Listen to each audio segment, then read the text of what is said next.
Hi there. My name is Amy, and I'm a 37-year-old woman. The past few months have been quite a journey for me, a time of relearning and adapting to new circumstances. This chapter of my life began with a series of challenges brought on by my husband Daniel. However, I was fortunate to have someone incredibly kind step in to ease my burdens, a true guardian angel in my time of need. But before I dive deeper into these events, let me introduce you to the key people in my story. First up is my sister, Hannah, who is 5 years younger than me. Hannah is undeniably beautiful, and growing up, our relationship was rocky. I was the quintessential nerd, while she was the life of every party, which somehow led to constant friction between us. She seemed to have a knack for getting under my skin, possibly out of jealousy. Our sibling rivalry persisted despite our mom's best efforts to smooth things over. However, once I left for college, and as we both matured, we started to find common ground. Our relationship improved slightly, and while we were never incredibly close, we reached a peaceful coexistence that I was content with. Then, there's Daniel, my ex-husband. Our paths crossed at work, and we hit it off almost immediately. After dating for 2 years, we decided to tie the knot. Together, we worked tirelessly and managed to buy our first home. Although I was the main breadwinner, making the mortgage and deed fall under my name, it felt like a joint victory. A couple of years into our marriage, Daniel broached the topic of starting a family.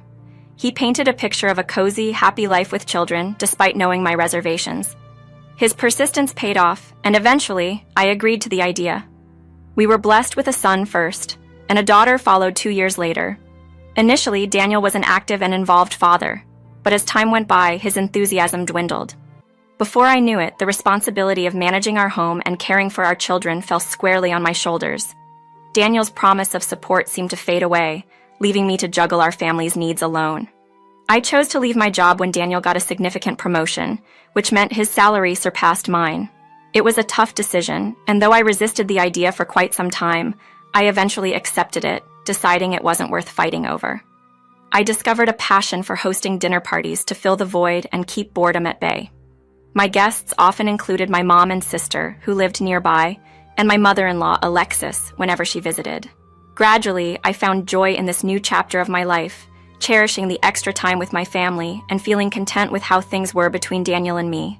However, our relationship had its strains, particularly after a traumatic experience with the birth of our second child, which nearly cost me my life. This ordeal put a strain on us, but I hadn't realized the full extent of our issues until one day while cleaning, I stumbled upon an unfamiliar pair of panties. The discovery left me heartbroken and plagued with doubts about my adequacy as a partner. Despite it being over a year since the birth and the ongoing therapy to overcome its aftermath, finding those panties made it clear that my efforts and struggles were invisible to Daniel. Betrayal and anger quickly replaced my initial shock. I was determined to uncover the truth behind Daniel's infidelity. My first step was to confront him with a picture of the underwear, seeking answers. Then, I sifted through his laptop and social media, only to find nothing suspicious at first, which only deepened my confusion. Driven by desperation, I meticulously combed through every message, despite believing it was futile since I knew all his contacts. The thought that someone close to me could betray me seemed far-fetched until I noticed my sister's name frequently popping up. Initially, I brushed it off, unable to imagine her involvement in any wrongdoing. However, delving into their conversation shattered my world. The chats were filled with intimate photos, loving exchanges, and plans for Daniel to leave me. The realization hit me like a ton of bricks, leaving me reeling from the sheer magnitude of their betrayal. Finding out about my sister's involvement in such a shocking betrayal was a pill too bitter to swallow. Despite our rocky past, I couldn't have imagined her crossing such a line. My initial reaction was visceral. I was so revolted by the revelation that I physically got sick. When attempts to reach Daniel yielded no answer, I turned to my sister Hannah, hoping for some explanation. The conversation with Hannah was surreal. Her nonchalant response and justification for her actions with Daniel were beyond my comprehension. She claimed to be doing me a favor, relieving me of Daniel's attention so I could focus more on our children. The absurdity of her reasoning only added to my disbelief. Hannah's attempt to downplay the situation, suggesting she succumbed to Daniel's advances for what she believed was best for him, left me stunned. Her lack of remorse was the final straw, pushing me to end the call, enveloped in a mix of disbelief and anger. The aftermath left me in a state of despair. As I tended to my youngest child's needs, the reality of the situation began to weigh heavily on me. The routine tasks of the day felt empty, as I grappled with the emotional turmoil of betrayal by 3 people I once trusted. Keeping a brave face for my children was challenging, especially as they inquired about their father's absence, to which I had no truthful answer. As the day turned into night and Daniel's absence grew more alarming, my worry intensified. My attempts to reach both Daniel and Hannah were fruitless, adding to the growing sense of isolation and concern. Exhausted and overwhelmed by the day's events, I hoped sleep would bring some escape from the harsh reality. However, the hope that it was all just a nightmare quickly faded as I awoke to a sense of unease, signaling that the ordeal was far from over. As I surveyed the room that morning, the absence of Daniel's items struck me with a sinking feeling. A frantic search through the house confirmed my fears. All his belongings, except for the most insignificant, were missing. It was as if he had vanished into the night without a word, choosing to escape rather than face our problems. Amidst the shock, my immediate thought was the well-being of our children. They were my priority. After attending to the morning routines and ensuring my children were cared for, I found myself at my mom's doorstep, the weight of my situation heavy on my shoulders. My mother, ever perceptive, sensed my distress immediately. Lost in my thoughts, I grappled with the reality of single parenthood and the daunting future ahead. The time came to break the silence and share the tumultuous events with my mother.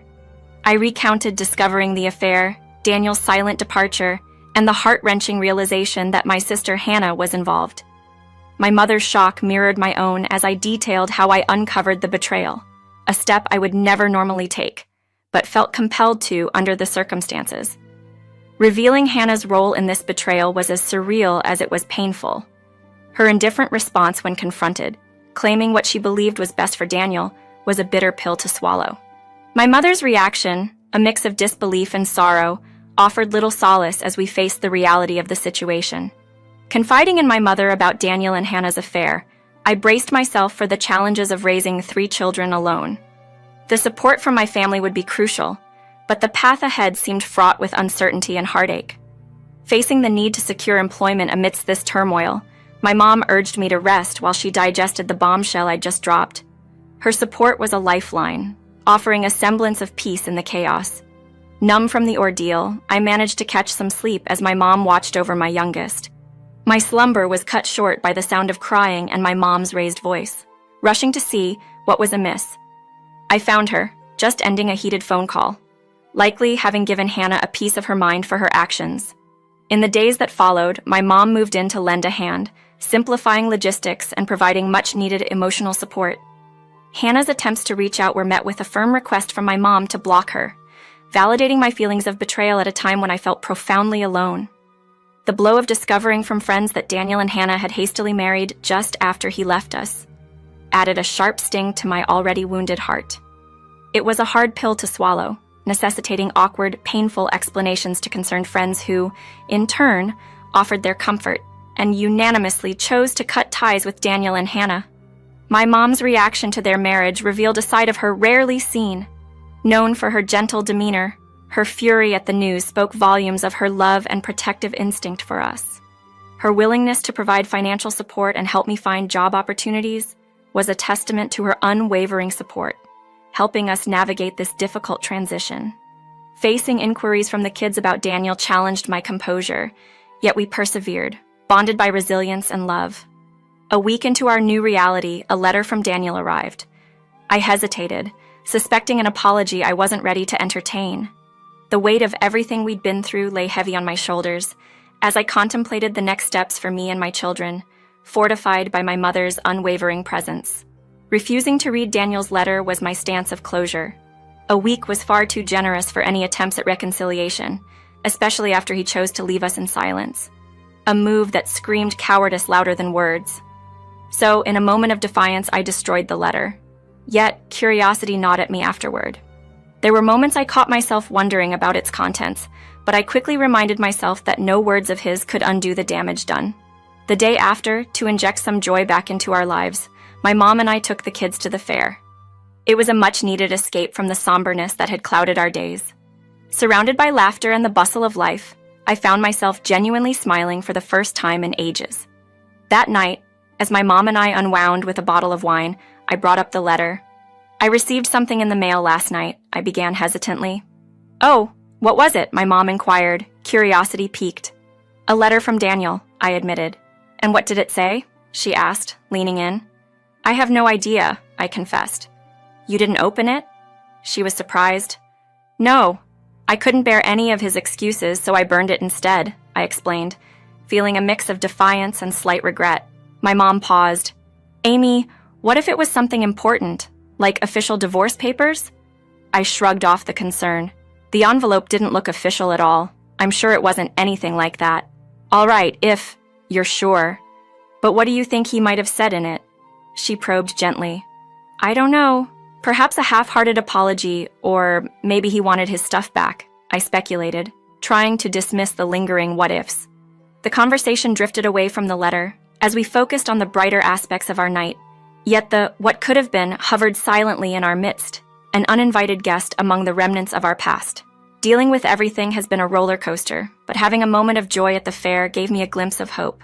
The toughest part is when the kids question me about their dad's whereabouts. Finding the right words is always a challenge. Though things are improving bit by bit, it's a slow process. My mom's unwavering support has been my rock. During our conversation, she revealed her intentions to disown Hannah, ensuring that her support and inheritance would solely benefit me and my children. Her decision, born from Hannah's indefensible actions, highlighted the depth of her disappointment. Despite my initial shock, understanding her perspective wasn't hard. The thought of severing ties with one's child was unimaginable to me, emphasizing my gratitude for my mom's support even more. Just as we were adjusting to our new normal, an unexpected visit caught me off guard. With my mom at work and no visitors anticipated, the sight of two men in black suits at my door was startling. Their introduction as lawyers piqued my curiosity and anxiety alike, wondering what they were here to deliver. Receiving a check for a staggering $520,000 left me speechless, convinced there had been a significant error. However, the lawyers were adamant there was no mistake and encouraged me to read the accompanying note. The message began with a heartfelt, "Thank you for saving me," piquing my curiosity and confusion. It became clear as I read on that this unexpected fortune came from Alexis, my mother-in-law. Alexis's letter unveiled, a tale of unexpected visitation, and thwarted entry due to changed locks, and subsequent revelations. She had sensed something amiss in Daniel's behavior, which led to a confession of his actions. Her letter conveyed disappointment in her son and compassion towards me and her grandchildren. She disclosed her decision to redirect her entire inheritance to us, as a token of her gratitude and to rectify the wrongs inflicted by her son. The lawyers then shared the heart-wrenching news of Alexis's terminal illness and her passing just a day before. Her last wishes were clear. She wanted me and her grandchildren to be well cared for with the inheritance. Learning of her death and her final act of kindness brought tears to my eyes. Alexis had always been a beacon of integrity and support. Despite Daniel's fear of her, I always found solace in her presence. Her final gesture underscored her commitment to doing what was right, ensuring her support lived on even after her passing. Alexis's legacy was not just in her assets, but in the love and protection she extended to us, marking the end of a profound chapter in our lives. When Daniel called, I anticipated the direction of our conversation, yet chose to entertain it out of a morbid curiosity. "What did you do?" he demanded. His vagueness prompted me to press for clarity, leading to his frustrated inquiry about my absence on a specific day.